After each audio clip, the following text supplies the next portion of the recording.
Good afternoon, everyone, and welcome to Arkansas Style. I am your host, Nicole Neiman, and thank you all for being here today. We've got some exciting things coming up, so here's a quick sneak peek of what you can expect. She's helping women ditch diet culture and reclaim their health, mind, body, and spirit. We're learning how one local coach is guiding others toward vibrant, sustainable wellness.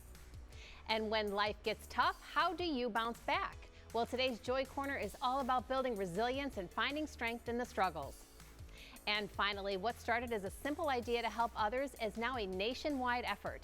We're sharing the story behind Lissaway Lights and the incredible teen who started it all. But before we get to all of that, let's go ahead and jump in and let me tell you that today's show, its guests and topics may be among my most favorite yet. Amelia Lissaway is this year's Miss Teen Arkansas 2025, and at just 14 years old, she's already representing her community in a big way. And not to mention, this was Amelia's very first time competing in the Miss Arkansas Teen organization, and she walked away with over $15,000 in scholarships, plus wins in talent, fitness, and evening gown. Well, Amelia, I think you should take the top prize for absolutely being the best person on the planet. This is the second time I'm having an opportunity to meet you. You had touched my heart so deeply when I saw that you had won the crown. I mean, it was absolutely no surprise to me. Congratulations. Thank you. All right, well, I'm curious to know what motivated you to join the organization, get involved in the pageant. Yeah, so I'm a dancer, and so like one of the first times that I ever got to go dance in front of people was at a Miss Arkansas prelim. And so if you didn't know, you have to go win a prelim or if you're able to compete at state. And so you have to win a pageant first, and then you're eligible to compete at state. And so I got to dance at one of these prelims, and I thought it was super cool. And so then that same year, my mom took me to the Miss Arkansas pageant, and Savvy Shields won that year, but then she went on to win Miss America. And so I looked at my mom and I was like, I have to be involved with this. Like, I want to do this. And so I've been doing pageants for a little bit, but it was kind of all in preparation for Miss Arkansas Teen. I had no idea the backstory.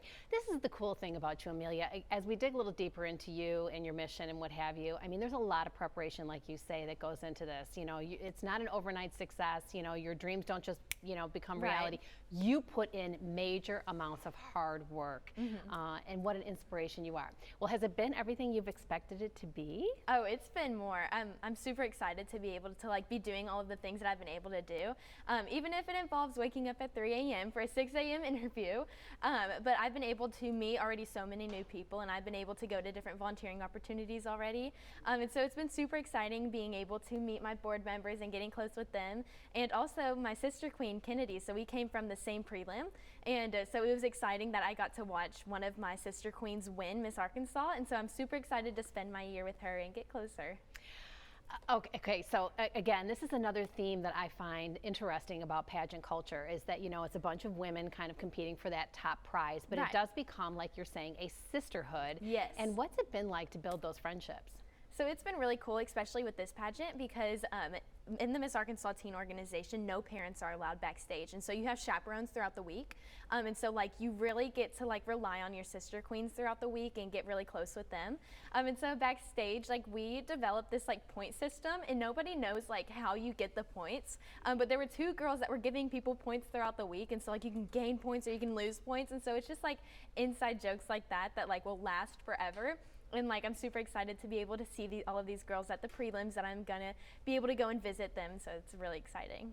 Yeah, I mean, this pageant is so much more than just, of course, beauty and poise. Yes. I mean, it is that friendship component. The pictures of you in the pageant, I mean, absolutely spectacular. And the other prizes that you won for your talent is, dance, for example. Yeah. So where do you plan on taking that? So I really want to dance in college, and I'm lucky enough to have gotten 3 full rides through the Miss Arkansas organization. And so I'm going to be able to go to dance clinics for all 3 of those colleges. So I got Arkansas State University, University of Alabama, and Mississippi State University, and they all 3 have really good dance teams. And so it's going to be hard to try and choose between those. Okay, those all sound amazing. Harvard, Yale, are you all listening too? Because you've got a girl here that could dance for you as well. Okay, so what happens now? You go to the nationals. What do you expect to happen there? I mean, I'm super excited again, like to be able to meet some people from like all over the country, really. I've already met some people from Texas that I'm going to watch next weekend, and so like I'm expecting to have a lot of new friends coming out of that. And like this week at Miss Arkansas, I was like the least stressed I've ever been at a pageant. And so I think that it really describes the environment that the Miss Arkansas and Miss America opportunity bring to these girls. And so I'm excited to see that happen again at Miss America's teen. So, of course, Amelia is representing the entire state here of Arkansas, so you're going to be able to kind of travel from corner to corner, yes. Of course, as an ambassador for the state. But your cause, your mission, your charity is really an incredible opportunity for you to raise awareness for this platform. Let's talk about Lissaway Lights a little bit, because we're going to continue our conversation later in the show. Yes, I'll give y'all a little brief explanation right now. So Lissaway's Lights is the nonprofit that I created whenever I was 8 years old to benefit children in foster care. And so I like to provide comfort to kids in foster care in the form of the nightlight. And so we've been able to donate over 33,000 nightlights to children in foster care all over the world. So I'm super excited to talk to y'all about that. Yeah, again, this is how you and I first met, was talking about that, Yes. that mission, and it really, again, touched my heart so deeply. Okay, so, you know, here you are at the pageant and representing the entire state. What will be next for you?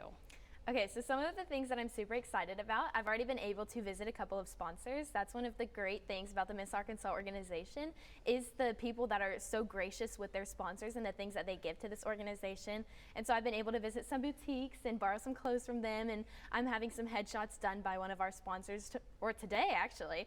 And so I'm super excited for that. And so one of our sponsors is actually taking me to Atlanta to go shop at the Sherry Hill Market to look for a new gown for Miss America's teen, and so I'm really excited about that.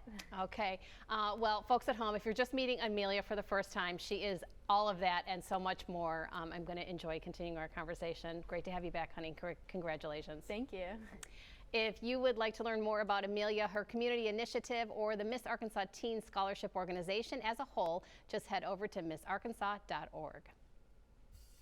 Now up next, we're heading into the Joy Corner for a powerful conversation on resilience and how it can help you turn setbacks into comebacks. Stick around, you're watching Arkansas Style.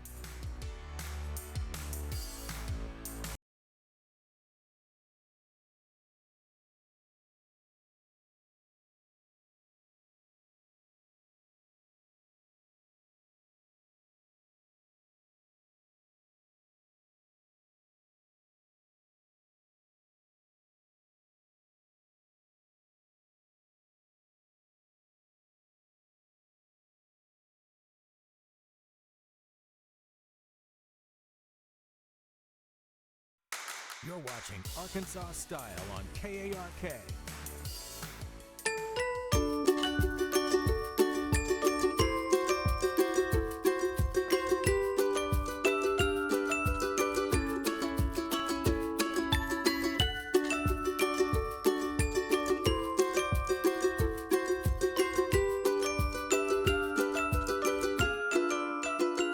You are in luck, because today is another episode of our Joy Corner. I'm joined by our girl guide, Heather Boschke, who is just back from her beautiful vacation. You look stunning, doll.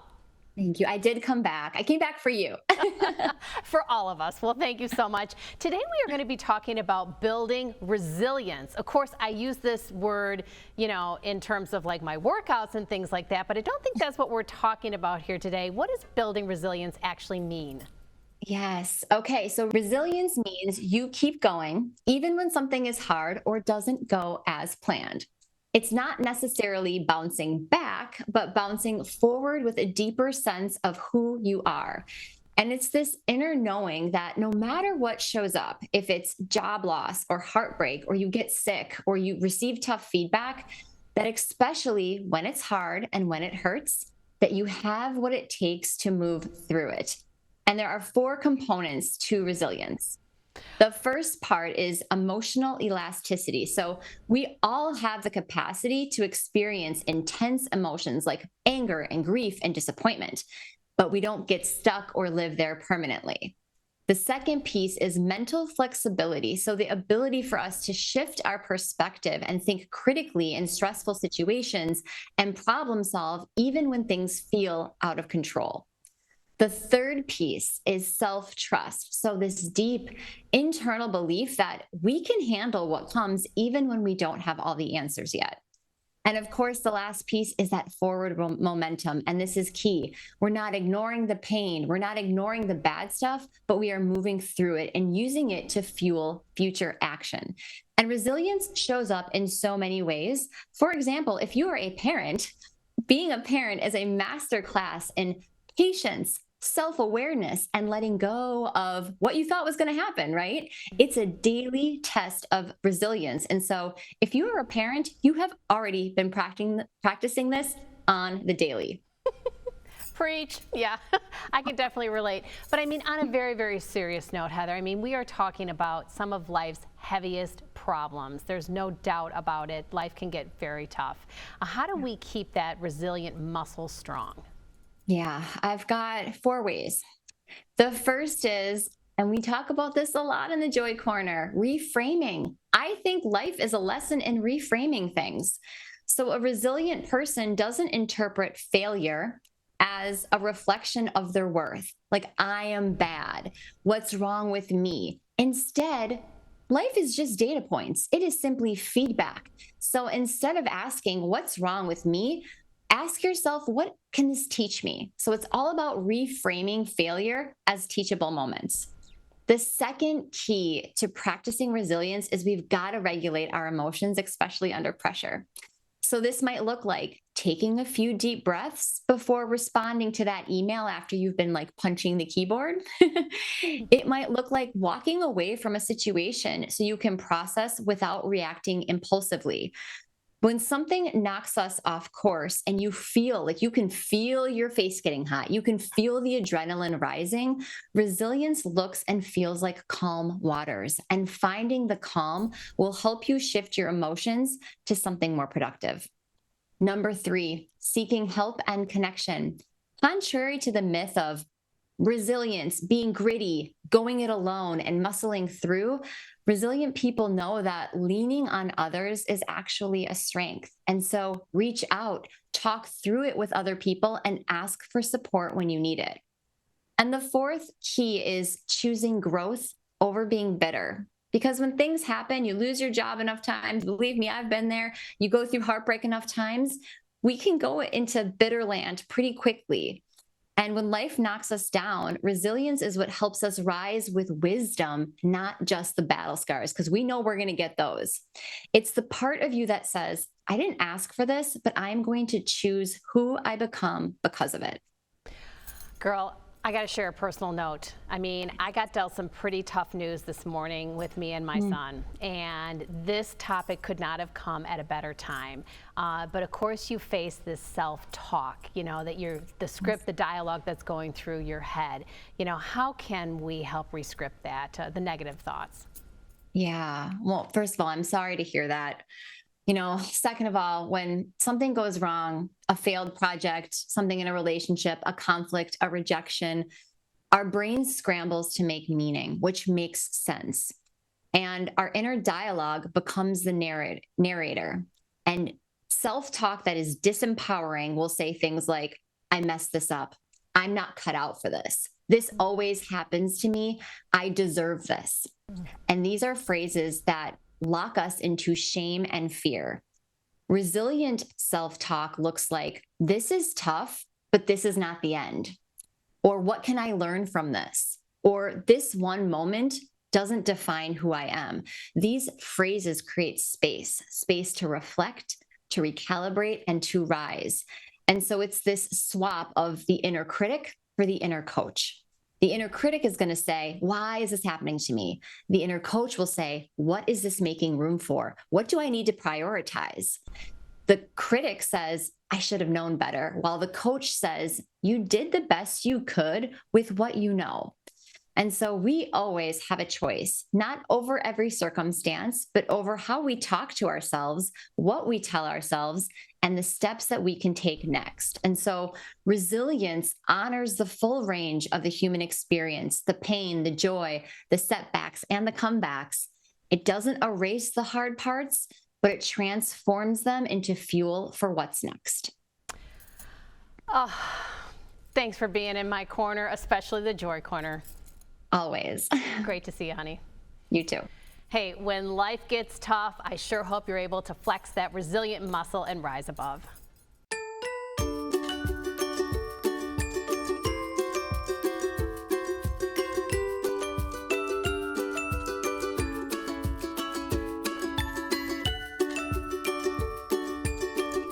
Now, still ahead, we sit back down with Amelia Lissaway to chat about her ongoing mission to help children in foster care feel safe and seen.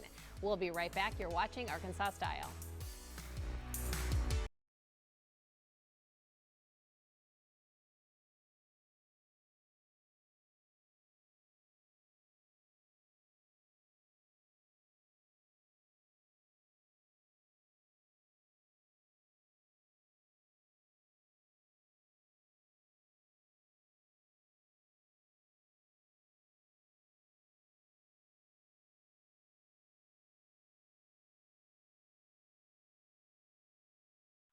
You're watching Arkansas Style on KARK.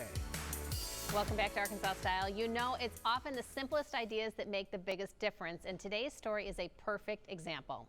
Lissaway Lights began with one young girl's desire to bring comfort to foster children by giving them something as small but meaningful as a nightlight, when it all started right here in Central Arkansas. It has now grown into a nonprofit that's touched lives in all 50 states. Joining us once more is founder Amelia Lissaway to tell us more about their mission and what's next for this incredible initiative. Well, Amelia, thanks for sticking around. Thank you. Folks at home, if you are just tuning into the program, I want you to meet one of the most impactful girls. You will see this girl go very far. She's already done so much at her ripe old age of 14 years old. Amelia, I am just so privileged to have gotten to know you. When I first met you, you came on the show to talk about Lissaway's Lights. Yes. All right, so let's set it up. What is it? Okay, so Lissaway's Lights, I kind of briefed on it in my last interview, but it's a nonprofit that I created to benefit foster kids. And so I also talked about our nightlight, and so our nightlights are our main mission through Lissaway's Lights, but our secondary mission is to also provide a good time for foster children while they're going through their foster care journey. And so we've been able to make these in-person events in Central Arkansas for foster families, and so we have things like pageants and princess tea parties and breakfast with Santa around Christmas time that have really expanded into something so great for these foster children to be able to have a little bit more light in their scary times. Yeah, I just take a moment at home and think about what it would be like to be a foster child. Right. I mean, it's tough. I mean, Yes. you're a kid just trying to grow up, and all of a sudden, you know, you might be taken out of your home that you know and put in with either a stranger or a family member, and Right. it could be in the middle of the night. How did this passion start for you? Yeah, so I've been working with foster kids for as long as I can remember. My mom was on the board of directors for CASA, and so ever since I could walk, she was taking me along with her to go benefit foster children. And so I kind of say, like, I've always known the hard truth and the hard facts about foster kids, and so that just made it like something more for me to look forward to be able to help whenever I got older.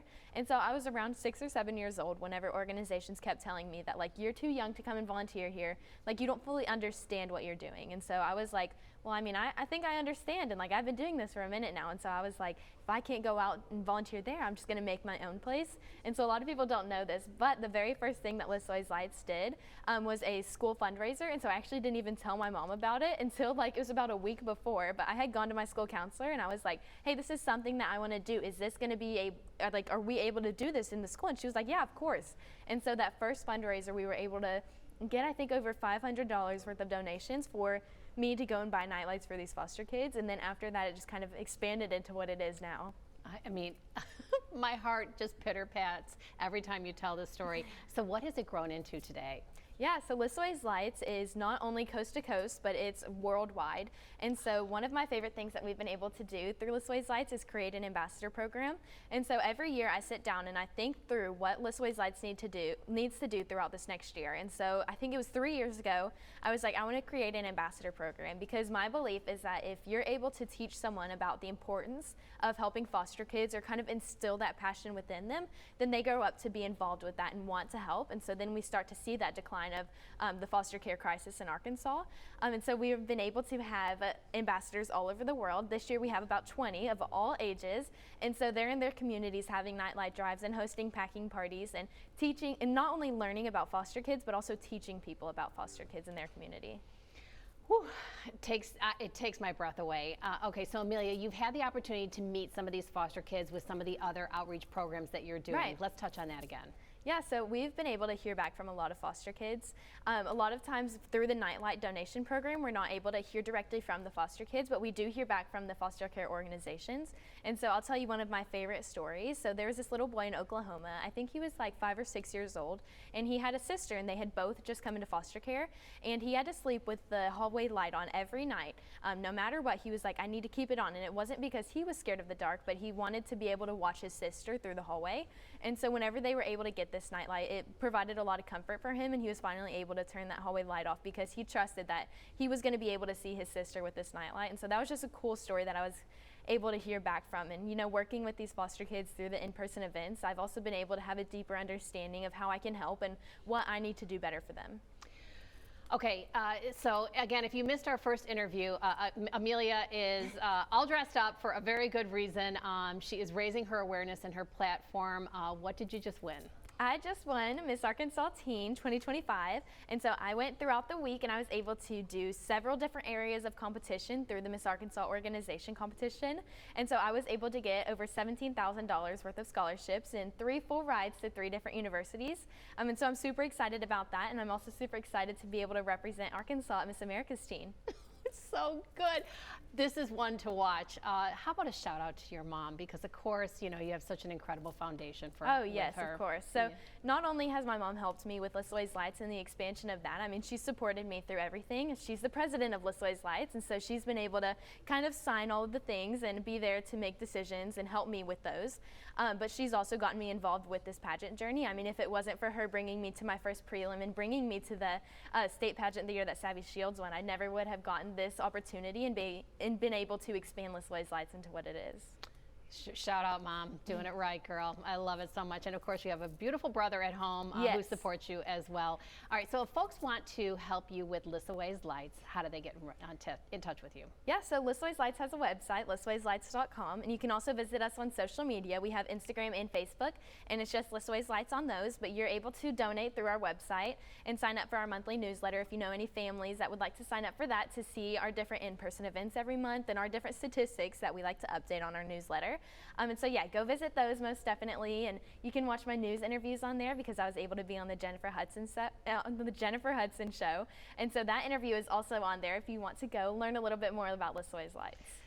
All right, well, girl, thanks for joining me again. I really appreciate all your efforts, and good luck in the future. Yeah, thank Okay, you. Terrific. Again, if you'd like to learn more about Listoway's Lights or find out how you can help support their mission to bring comfort to foster kids, visit their website at listowayslights.com. Now up next, we're meeting the folks behind Small Town Christmas in Arkansas and finding out how they're putting our state on the map for holiday cheer. Stay with us. You're watching Arkansas Style.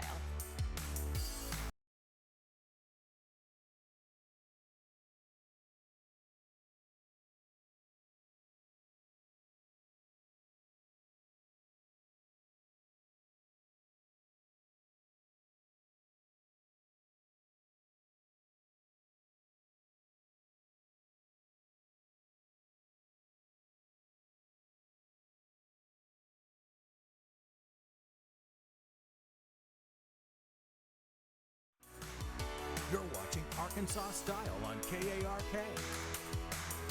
Welcome back to Arkansas Style. There's just something about small towns during the holidays, that kind of old-fashioned Christmas magic you can feel in the lights, the music, and even the bakery windows. Today we're learning about a brand new project called Small Town Christmas in Arkansas, an ambitious holiday series that's teaming up with cities across the state to spotlight their unique traditions, decorations, and cheer. Joining us now is James Scales, who is helping bring this idea to life, along with Megan Hunter, owner of Crumbs Up Bakery in Batesville, the town that just happens to be known as the Christmas capital of Arkansas. All right, folks at home, I started at the top of the show telling you this might be one of my favorite shows, my favorite guests and topics.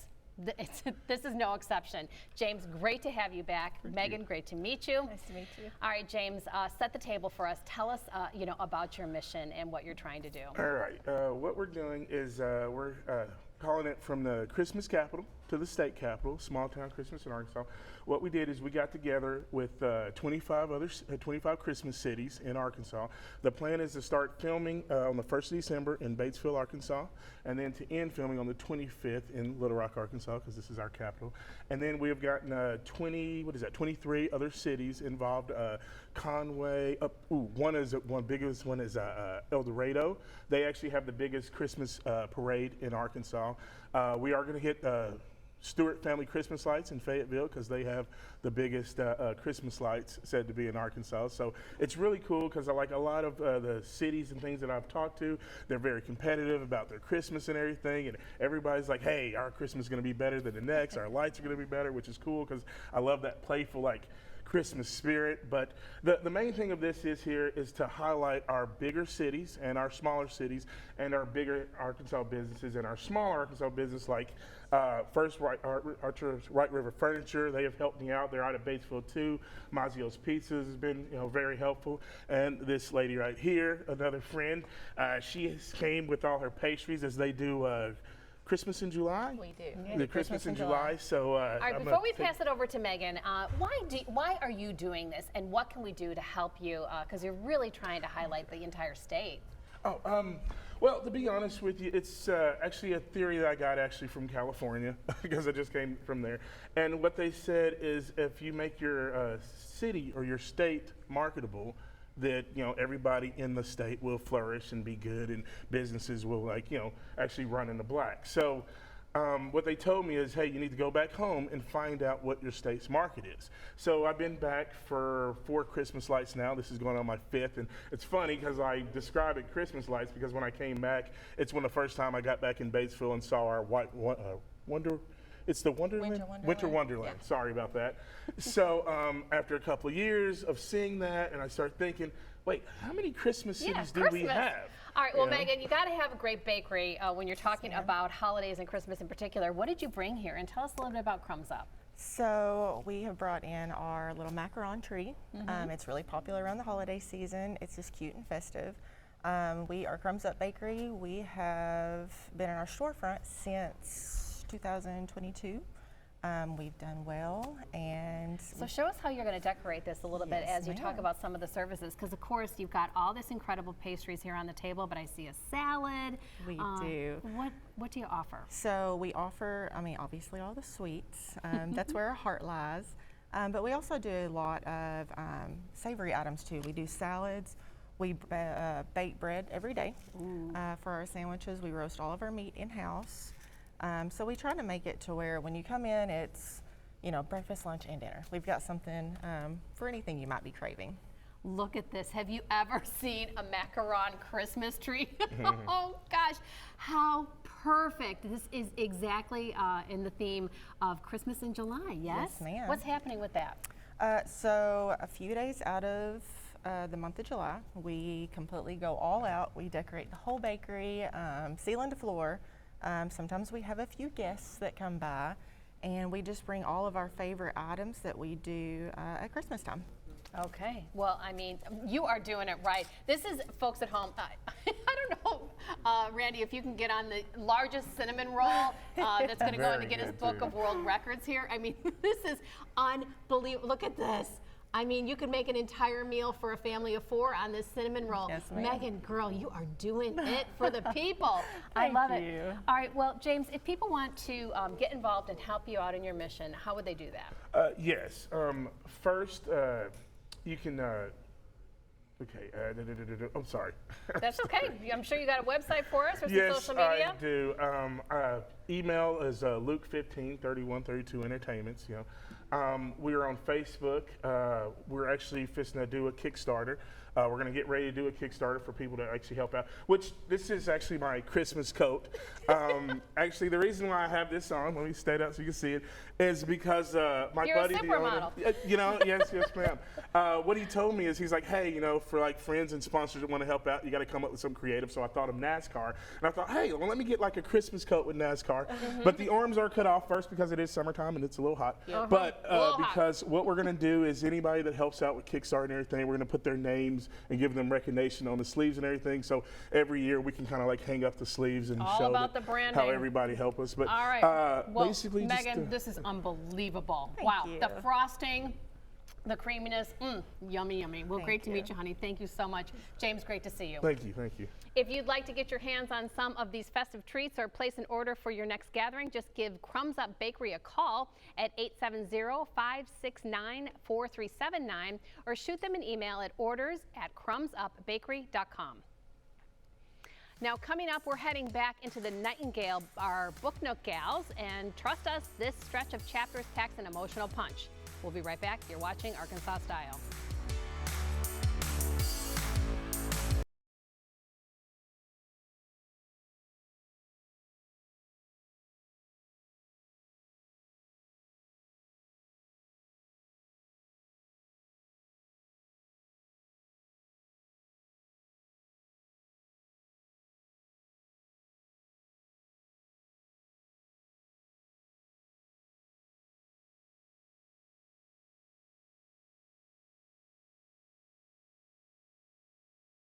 You're watching Arkansas Style on KARK.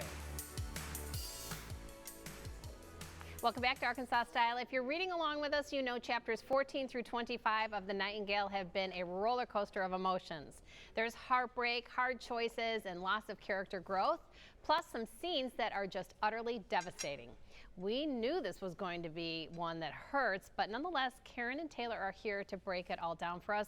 Well, I have a cookie from Crumbs Up Bakery for you to help get us through this conversation. You're gonna need it. Oh gosh, what's happening that's so sad? This section's rough, and apparently Karen's telling me that the next section is even worse. Thanks. I mean, it's ultimately, it's hard, but Yeah. Kristen Hanna she doesn't pull any punches, you know, No. and we know this, it's World War II. We know there's a lot of tough themes going Yeah. on here. We so, lose a lot of people We in this do, section. Not yeah. a lot, but we lose big parts of the story in this section, especially with Vianne and Sarah and Right, Rachel. right. Unfortunately, she tries to get them across the border into safe lands because they're starting to round up all Jews in France, not just some particular sections and factions of them. But she tries to get them across the border, and unfortunately, Sarah is shot. And she's like 5 years old. And I mean, you read that on the pages and your heart just breaks. I mean, Yeah, I mean, I think that the girls, so Vianne's daughter, Sophie, I think they're probably about 8 when it gets started, and eight. I think it's been like a year or so, but still they're just young girls, and Rachel, they lived next door to each other. They were best friends, Sarah, and so Vianne was trying to get them into the free zone because the writing was on the wall that, that they were rounding up Jewish people in France. And yeah, I think that the caveat was that I think, ironically, that Rachel's children could have stayed at least for a little while at this point because they were born in France, but Rachel wasn't. But Sarah gets, the child gets shot. she gets shot. Yeah, and so, And that's it wasn't really, hard. and the thing was, it wasn't really a pointed act of murder. Like, it wasn't one guard and Sarah, it was just them firing off shots and just one hit her. So it was almost this like shock thing that happened where it's like, oh my God, it didn't need to happen. Yeah, It the didn't have to horrors happen. of war. I Exactly. mean, really and truly. Exactly. Yeah, that random violence Right, that you're and experiencing. meanwhile, Isabel is in Paris again, living with her father and actually working with the resistance. And Gaetan is back, we see him. I really so- like watching Isabel go through the resistance because she's always wanted that outlet. She's like, put me in, coach, put me in, like, That's let me right. stand up, and do something. And so she gets in with the resistance and is helping, downed pilots and stuff find safe harbor and helping just different people in the community find safe harbor and find safe places. Oh, Taylor, that's And so- exactly the kind of character you yeah, love. I do love a strong female character. I have a soft place in my heart for a strong female her character. code name is The Nightingale. So Yeah, name drop, yeah. name drop Yeah. for sure. Yeah. Oh, and Captain Back.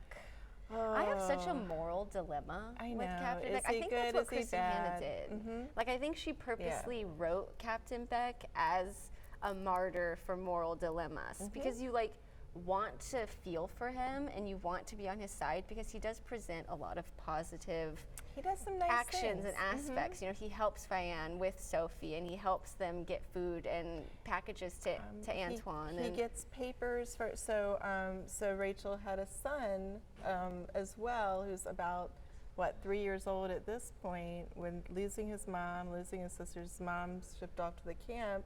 Captain Beck gets papers for Ari, and they change his name to Daniel so he can be presented as Vianne's son and safe. So he does some nice things, but he's Well, still a Karen, German you soldier. say that the next part of the book is going to be the saddest of it all. Yeah, we have a cookie for that. Let me just take all of these really quick. Thank you. Yeah, this has been an incredible emotional roller coaster of historical fiction. it's definitely I a sure hope great we can look forward to a example of happy it. ending. Somewhat. It's uplifting. aspects. Uplifting. Okay. All right. Well, I'll I'll eat take a cookie to uplifting. that. That sounds great. Well, ladies, we'll see you again next week. Thank Okay, you. Thank you. We will be wrapping up The Nightingale, covering through its final chapter. So if you haven't already devoured this story, go pick up your copy and join us right back here next week. Now she's on a mission to help women align with their design. Lauren Robertson from Kingdom Wellness 360 joins us with details on her new Vibrant Wellness program and how you can join in. Stick around, you're watching Arkansas Style.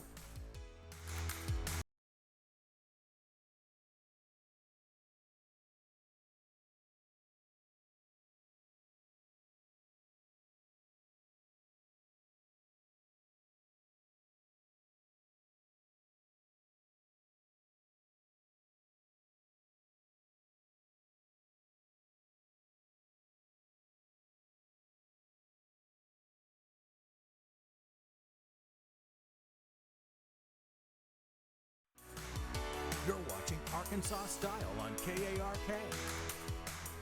Welcome back to Arkansas Style. From chronic pain to vibrant health, Lauren Robertson knows firsthand what it means to transform your life. And now she's helping other women do the same. Her new program, Vibrant Wellness, is a step-by-step, faith-based approach to feeling better inside and out. And today she's here to share her journey, how Kingdom Wellness 360 came to be, and how you can apply to be part of her next session. Lauren, great to see you, honey. Thank you so much for having me back. Okay, of course. So when I first met you, I mean, your approach to wellness, weight loss, that whole journey is so different and unique, very inspiring, within our reach, et cetera, et cetera. Let's talk a little bit about your mission and your background. Well, I created my original business was LBR Fitness, and I recently rebranded to Kingdom Wellness because God really gave me this huge vision for what this was going to become in the future and how I can help women really shed diet culture and focus on how to take care of their bodies the way that we were created and eat more real foods and move our bodies well and get enough rest in our busy lives and make time to be quiet and be still and really bring God in on the journey too. And so when we rebranded this year, I decided that I wanted to create a program that was based on the one-on-one coaching that I was already doing, to make it a more efficient journey and to really go step by step through things that so many women I knew were struggling with based on my experience coaching hundreds of women through this journey. And so the new Vibrant Wellness program is a 6-month step-by-step way to get through this journey in a very efficient way. Learn a lot, learn about yourself, learn about how to take care of your individual needs, and then learn how to keep your success, because I think that that's the thing that's missing from so much out there. Yeah, I mean, Lauren has literally flipped the script on weight loss and that diet culture, the shame, the pain, the blame, you know, all of that goes along with trying to lose weight when already you start to, you know, you've already started feeling bad about yourself in the beginning. To try and even start that journey, you know, you make it a positive approach, uplifting, and now you're bringing God into it. Yeah, it was such an important part of my journey personally. Just getting that freedom from everything that bogged us down, you know, restriction and limitation, and you can't do this or you have to do all these things, and really simplifying the process And because I brought God in on the journey and let him be my strength in all of this, it really helped it last. And how can I change my mindset? How can I change my habits? How can I create routines and structures in my own life? So Lauren, let's get into some of the specifics and break it down for people so they kind of have a framework of how it is that you present this program. So this program is a course-based program. So it's every week you'll get an email, you get a little action step that is directly related to your life and your journey that you can do. It's something that's like, I can do that, and take that little step and then take the next little step. And then you go through, you have one-on-one support from me via phone, text message, you have trackers that you get to use, you have a biofeedback tracker that I love, I design you a fitness program. I mean, you have everything that you need to be successful in this program. Yeah, and it's part physical and spiritual and mental, yes? Absolutely, yes. I teach nutrition to nourish our bodies. How do we really take care of our bodies and give it what it needs? How do we move well to train our bodies out of pain? Because I personally come from chronic pain. I have a history of chronic pain because of an injury I suffered as a teen. And I've been able to, by the grace of God, train my body out of that pain. And so now I'm an exercise therapist and I teach other women how to do that. And then I also, we talk about mindset and not just, put on your big girl pants and trudge through it, but how do we change our mindset and bring biblically based principles in on that? Yeah, I mean, ladies, Lauren is walking the walk, talking the talk, and when you talk about putting yourself in somebody's shoes, you've been there. I have so, been there. when somebody's at home and they're feeling, desperate and, they're back against the wall and how am I going to begin and start, you literally hold our hand through that entire process. Absolutely. What kind of feedback are you getting? Oh my gosh, the women that have gone through this program, because I just started the new program in October. I launched my trial, and the ladies that did that not only had success through the holidays, because it was a 6-month program, so they just finished in March their full program, but they're losing weight, they're shedding pounds, but fat, not muscle too. We're building muscle, we're losing inches, but we're losing inflammation, we're training our bodies out of pain, we're feeling better mentally and physically. One of my ladies told me, because at the beginning we do an exercise, why am I doing this? And she looked back at her why and she said, I didn't realize how many times I said the word depressed, and I just don't feel that anymore. And so when we take care of our bodies and really prioritize our whole health, it's incredible the changes that we can make in our life. Lauren, you are absolutely onto something huge. I really appreciate your efforts and what a different and unique way to help us, feel better about ourselves. Thank you. Mentally Thank you so and much. physically. Great to see you. Thank you. To learn more about Lauren's Vibrant Wellness program or to grab that special Arkansas style offer before space fills up, just head to kingdomwellness360.com. We'll be right back after this. You're watching Arkansas Style.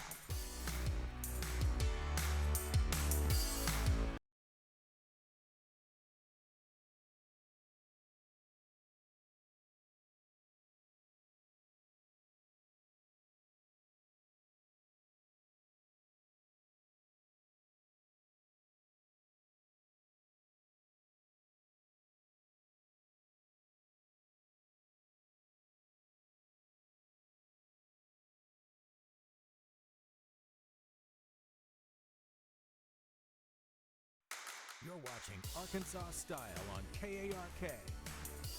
Thank you all so much for joining us today, and to all of our guests and sponsors who joined us in studio. Now don't forget to follow us on social media or visit our website for clips of the show that you may have missed or just want to rewatch for a second time.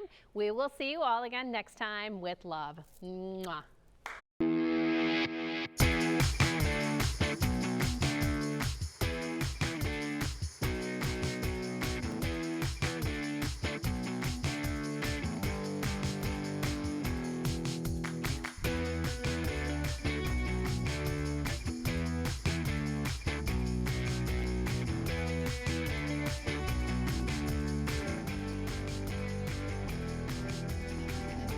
Thank you for watching Arkansas Style with Nicole Neiman. Furniture provided by Hank's Fine Furniture. Nicole's wardrobe coordinated by Style Me Stephanie. Fresh flowers provided by Norwood Day Floral Company.